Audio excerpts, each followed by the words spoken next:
It really takes for a doctor to get privileges.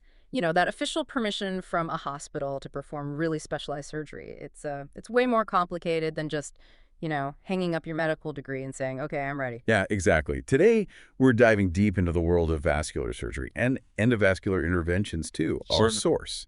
It's a really robust set of recommendations from the Society for Vascular Surgery, the SVS. And these aren't just like light suggestions. They're pretty stringent guidelines for how hospitals should grant privileges, maintain them. It's a critical field, always evolving.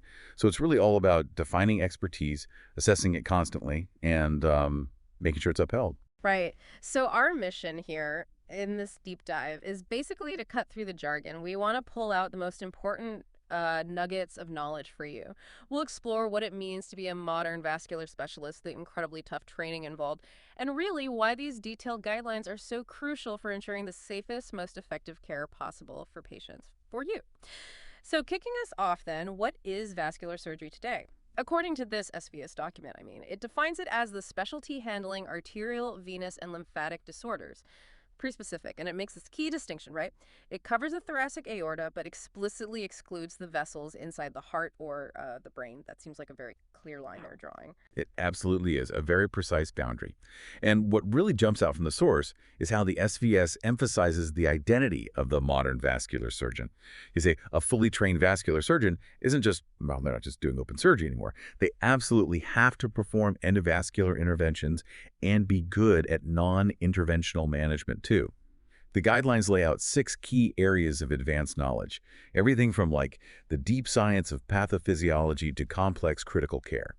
And here's where the SVS really stakes a strong claim. They state vascular surgeons are the only specialists trained to treat all the defined vascular problems across the whole vascular tree, using both open and endovascular methods. And, maybe most importantly, they can effectively treat complications using either approach. That's huge. Wow. Yeah, that is a bold statement, especially in medicine where specialties sometimes overlap or, compete. It sounds almost like they're saying, look, if it's vascular, we're the ones with the complete toolkit. Pretty much. But then, interestingly, the document immediately says these guidelines are inclusive. They apply to other specialists using catheters too, right? Like interventional cardiologists, interventional radiologists, when they want endovascular privileges. Exactly. So that brings up the big question. How do hospitals actually make sure everyone doing these procedures is held to the very same high standard? Right. That's the crux of it.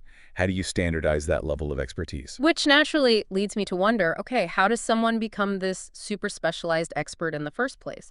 The SVS document mentions 3 pathways, really rigorous ones. Yep, 3 main training routes, all approved by the ACGME, the accreditation body, and they all ultimately gear you up for board certification by the American Board of Surgery.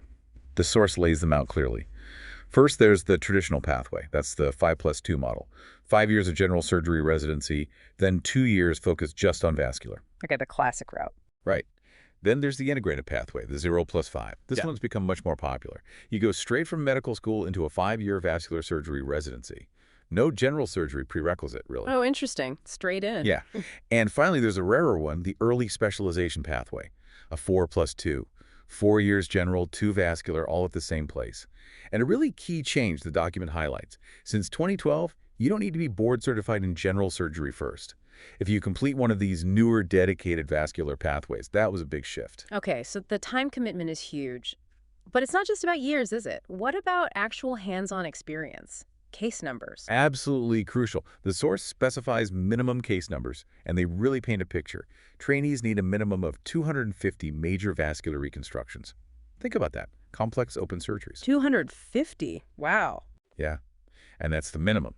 For endovascular, it's hundreds of procedures, 100 diagnostic angiograms, and 80 interventions. Plus specifics, like at least 20 EVARs, that's endovascular aneurysm repairs, and 15 carotid stent procedures. It's designed to ensure they're truly competent across the board, handling real, complex situations. Okay, 250 major reconstructions.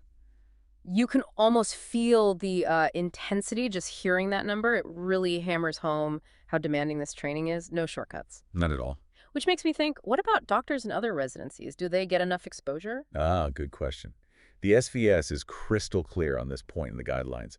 They state flat out that any exposure someone gets during, say, a general surgery or cardiothoracic residency is not considered sufficient Yeah. to practice vascular surgery independently, not unless they complete a full ACGME-accredited vascular surgery residency program. No ambiguity there then. Nope, very direct. So getting certified is obviously this massive hurdle, this huge achievement, but medicine, especially this field, changes so fast. It can't be a one-and-done thing, surely. Right. What does maintaining that standard look like after you get certified? You're exactly right. It's definitely not one and done. Once board certified, physicians have to participate in maintenance of certification, MOC. And it's not just, paying a fee. It involves real work. We're talking 90 hours of continuing medical education CME every 3 years, plus a tough written exam every 10 years. And here's a key part. Yeah. Active participation in a surgical outcomes database. Outcomes database. Tell me more about that. Yeah, this is critical. If you don't meet these MOC requirements, you can actually lose your board certification. And the SVS guidelines strongly encourage doctors to participate in nationally validated registries. The big one is the VQI, the Vascular Quality Initiative. QI. Right. And the point isn't just record keeping. It's about collecting, analyzing, and sharing real-world data on how patients actually do. The goal is continuous improvement quality, safety, effectiveness, even cost. And importantly, this applies to all physicians doing these vascular procedures, no matter their original specialty or where they practice. It's about the procedures and the patients. That sounds like a really positive feedback loop for the whole field. It aims to be, yes. A collaborative effort. Okay, shifting gears slightly. Medical technology, as we know, innovates at lightning speed. New devices, new techniques. How do these guidelines handle brand new procedures, or maybe very specific niche ones as they come along?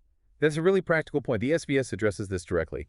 They recommend that when a hospital introduces a new endovascular procedure, the training requirements should be exactly the same for everyone learning it. Doesn't matter what your specialty is, vascular surgeon, cardiologist, radiologist, or if you already have other privileges. Same standard for the new thing. So consistency for patient safety right from the start. Makes sense. Precisely. And they note that some things that were once considered new, like TVAR for thoracic aortic problems or carotid stenting, well, now they're so established, they're just a standard part of the core training curriculum. And there's another fascinating insight here related to interpreting diagnostic tests, specifically non-invasive vascular lab studies like ultrasounds. Okay. Since 2014, to even be eligible for the vascular surgery boards, you have to pass the RPVI exam. That's Registered Physician in Vascular Interpretation. RPVI. Got it. Yeah. But, and this is a big but, from the SVS, they add another crucial layer. They firmly recommend that doctors should not be allowed to interpret these complex studies unless they also have proven clinical experience actually treating vascular diseases. This usually comes from a residency or fellowship focused on comprehensive vascular disease management, like vascular surgery or vascular medicine, cardiology, radiology. So it's not enough just to know how to read the scan. Exactly. They argue you need the broader clinical context. You need to understand the disease process, the treatment options, the implications for the patient. It prevents someone from just, interpreting the images in a vacuum without the holistic clinical understanding. It connects the technical skill to real patient care. Right. That makes a lot of sense. It connects the dots. So bringing this all together, what does this mean for hospitals, day to day, on the ground? Well, the guidelines operate within a larger framework. The Joint Commission, a major accrediting body for hospitals, has its own rules. And TJC mandates that all healthcare facilities have to credential physicians to the same standards for the same privileges, regardless of the doctor's specialty. Okay. So the hospital can't have easier rules for one group than another for the same procedure. Correct. It reinforces that emphasis on objective, evidence-based processes for granting privileges, for renewing them. They use tools like OPE, ongoing professional practice evaluation. Yeah, it's essentially a system for continuously monitoring a doctor's performance, their competency, their patient outcomes, right there within the hospital. It's not just a check-in every few years. Okay. So what we've really unpacked today is this incredibly thorough, multi-layered system. It's designed from top to bottom to ensure that the specialists performing these extremely complex, high-stakes vascular procedures are genuinely experts. From the demanding training pathways, the commitment to continuous learning, the tracking of actual patient outcomes, and specific requirements for new tech. It's clear the whole system is built to evolve and keep patient safety paramount. Absolutely. And if you step back and look at the bigger picture, these detailed SVS guidelines really reflect something crucial about modern medicine. It's this ongoing, very dynamic effort to define and really uphold competence in these highly specialized fields. It's not just about getting that first certificate. It's about a deep commitment to lifelong learning, to using validated outcomes data, to adapting as technology races forward.